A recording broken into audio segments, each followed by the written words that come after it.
voici au Vendredi Saint. C'est un moment important pour les chrétiens. C'est le moment où nous nous tenons devant la croix du Christ, le moment où nous allons entendre le récit de sa crucifixion, moment poignant, moment grave. Et je lirai pour commencer dans l'évangile de Marc le récit de la crucifixion. Au matin du vendredi, Pilate, le gouverneur romain à Jérusalem, prit peur devant la foule qui était plus en plus excitée. Il céda alors aux demandes des chefs des prêtres et il fit frapper Jésus à coups de fouet. Puis il le livra pour qu'on le cloue sur une croix. Les soldats emmenèrent Jésus à l'intérieur de la cour, c'est-à-dire dans le palais du gouverneur, et ils appelèrent toute la troupe. Ils mirent à Jésus une robe rouge, tressèrent une couronne avec des épines et le posèrent sur sa tête. Puis ils se mirent à le saluer. « Salut, roi des Juifs !» Et ils le frappaient sur la tête avec un bâton, crachaient sur lui et se mettaient à genoux pour s'incliner bien bas devant lui. Quand ils eurent fini de se moquer de lui, ils lui enlevèrent la robe rouge et lui remirent ses vêtements. Puis ils l'emmenèrent au dehors pour le clouer sur une croix. Un homme de Cyrène, une ville toute proche, appelé Simon, le père d'Alexandre et de Rufus, passait par là, alors qu'il revenait des champs. Les soldats l'obligèrent à porter la croix de Jésus. Ils conduisirent Jésus à un endroit appelé Golgotha, ce qui signifie le lieu du crâne. Ils voulurent lui donner du vin mélangé avec une drogue appelée myrrhe, mais Jésus n'en prit pas. Puis ils le clouèrent sur la croix et se partagèrent ses vêtements, en tirant au sort pour savoir ce que chacun recevrait. Il était 9h du matin quand ils le clouèrent sur la croix. Sur l'écriteau qui indiquait la raison de sa condamnation, il y avait ces mots « le roi des Juifs ». Ils clouèrent aussi 2 brigands sur des croix à côté de Jésus, l'un à sa droite et l'autre à sa gauche. Les gens qui passaient par là secouaient la tête et l'insultaient. Ils lui disaient « Hé, toi qui voulais détruire le temple et en bâtir un autre en 3 jours, sauve-toi toi-même, descends de la croix. » De même, les chefs des prêtres et les scribes se moquaient de Jésus et se disaient les uns aux autres, « Il a sauvé d'autres gens, mais il ne peut se sauver lui-même. Que le Christ, le roi d'Israël, descende maintenant de la croix. Si nous voyons cela, alors nous croirons en lui. » Ceux qui avaient été mis en croix à côté de Jésus l'insultaient aussi. À midi, l'obscurité se fit sur tout le pays et dura jusqu'à 3h de l'après-midi.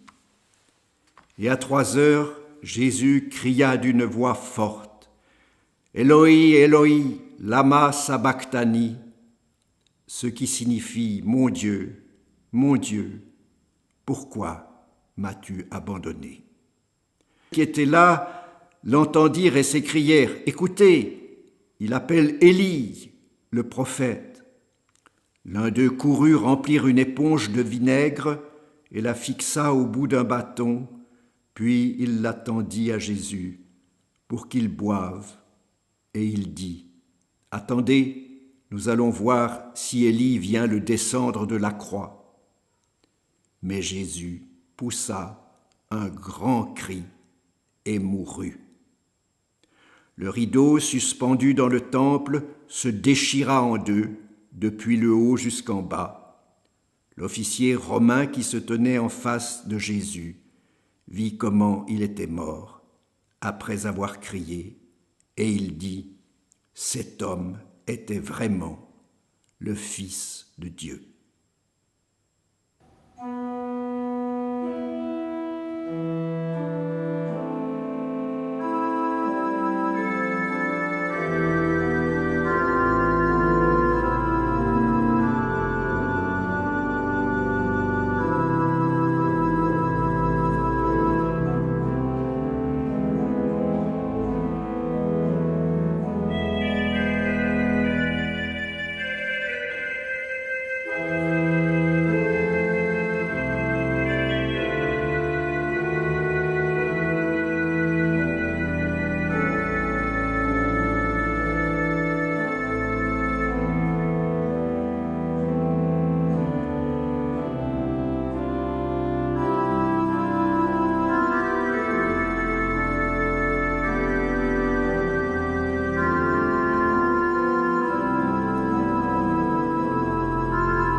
Ce récit nous bouleverse, frères et sœurs.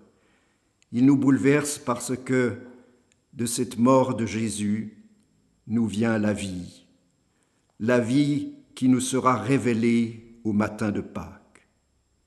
Celui qui mord, c'est celui qui le fait pour nous, à notre place, afin que, dans sa mort, il prenne tout ce qui va mal en nous, tout ce qui va mal dans le monde, toute la méchanceté, la mort elle-même.